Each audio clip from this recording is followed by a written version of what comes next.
Sophie woke up one morning to find her mother still asleep.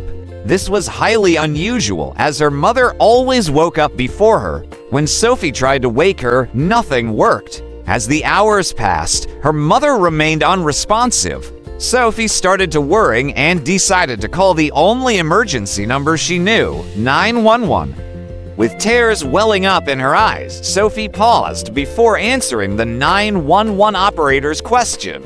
"My mommy has been asleep all day," she said, her heart pounding in her chest. The operator, surprised to hear such a young child, quickly assessed the situation and dispatched police and an ambulance to Sophie's address. When the police arrived at the apartment building, they faced difficulty getting inside. They knew they had only one option to enter. Once they finally managed to get in, they were shocked by what they saw. What did the officers see? What was wrong with Sophie's mother? Would she get better? It was just the two of them, Sophie, who was only 4 years old, and her mother, Hannah. Sophie's father had left as soon as Hannah told him about her pregnancy, but he wasn't missed.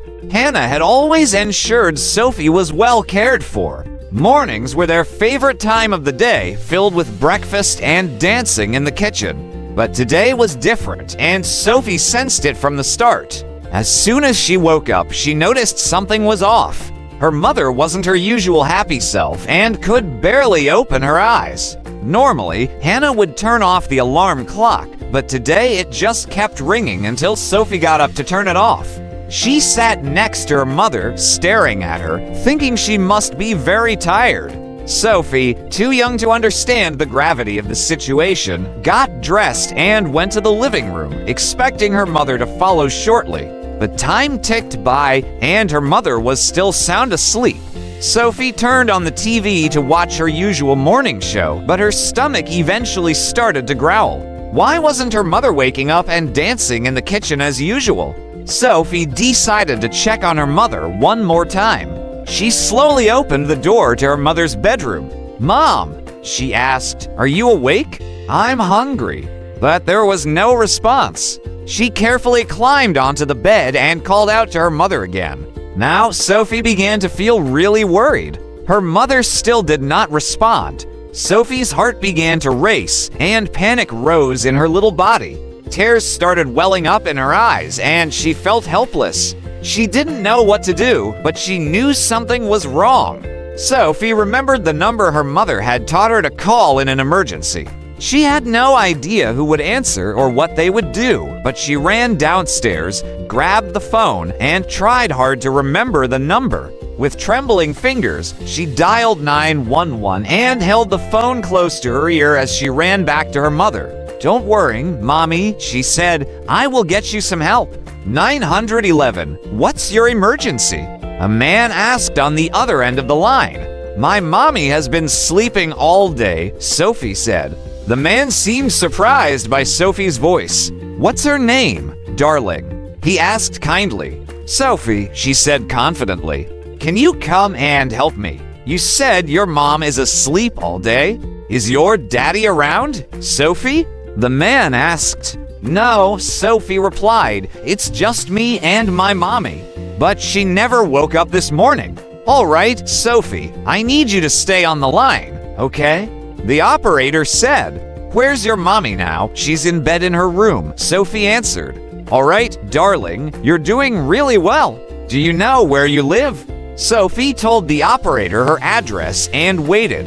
She stayed on the line with the operator, answering all his questions. He asked if her mother was hurt, if she was breathing, and other important questions. But it was taking a very long time for the ambulance to arrive.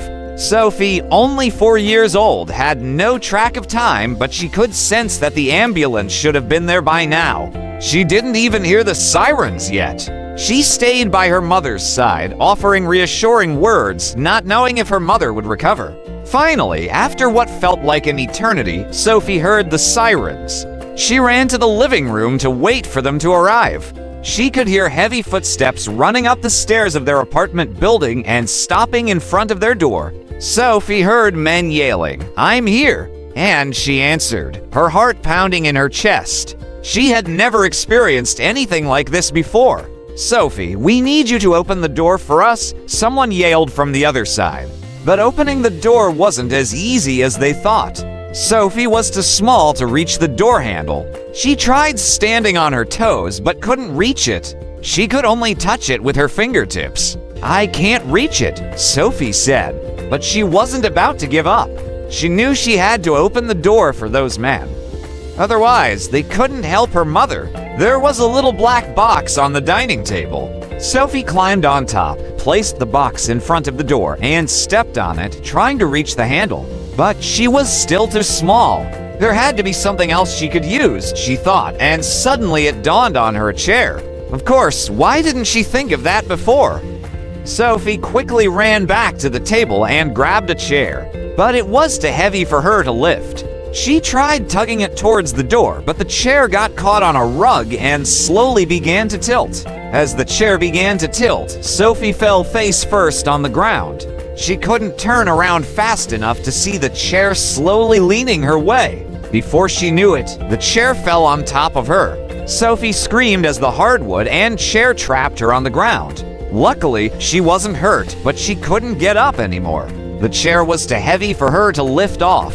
She tried to get on her hands and knees and push the chair off with her back, but she couldn't. "Sophie, are you okay?"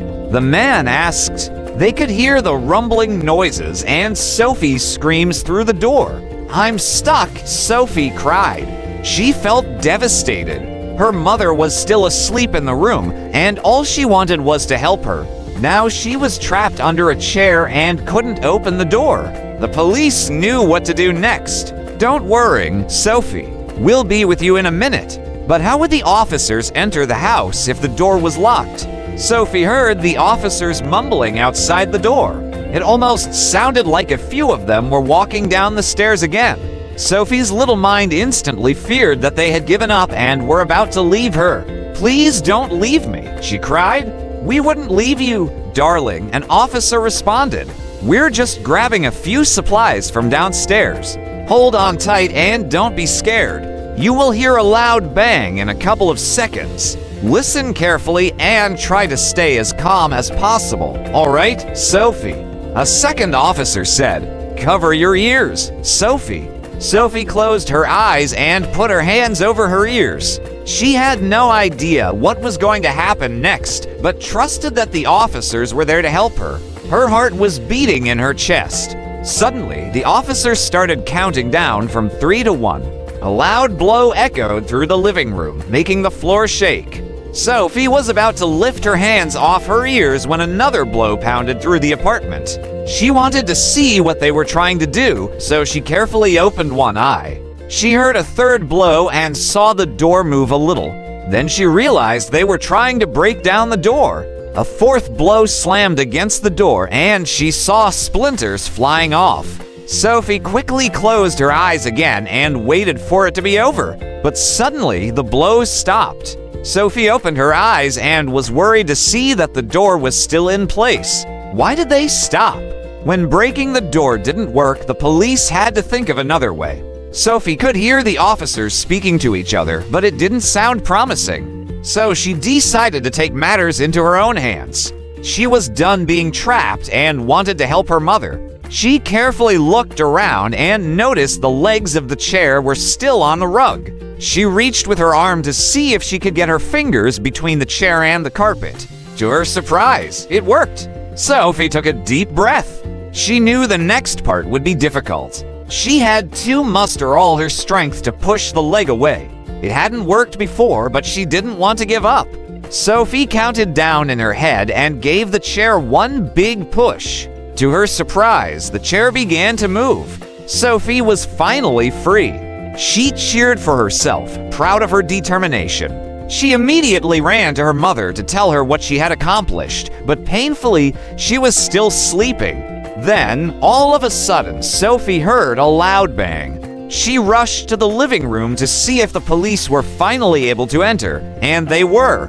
Sophie ran into the arms of one of the officers and quickly led them to her mother. Within seconds, the apartment was filled with police officers and paramedics. None of the officers seemed happy. In fact, they looked shocked. The paramedics, hurried Sophie's mother onto a stretcher. Sophie didn't understand why everyone was in such a hurry to leave the room. They put Sophie and her mother in an ambulance and drove to the nearest hospital as quickly as possible. Sophie knew her mother would be well cared for, but she couldn't help but wonder why the police were so shocked when they entered their house. She knew she had made a bit of a mess, but hoped it wasn't too bad. Little did she know, it wasn't about the mess at all. There was something else inside their apartment that explained everything, but Sophie was too young to understand. She would have to wait for her mother to wake up. Only then would the police explain everything. At the hospital, they hooked Sophie's mother up to various machines, which looked terrifying to Sophie. Fortunately, Sophie's grandmother arrived soon after they had contacted her. Sophie was ecstatic to see a familiar face after such a hectic day. She ran to her grandmother, snuggled up in her arms, and told her everything.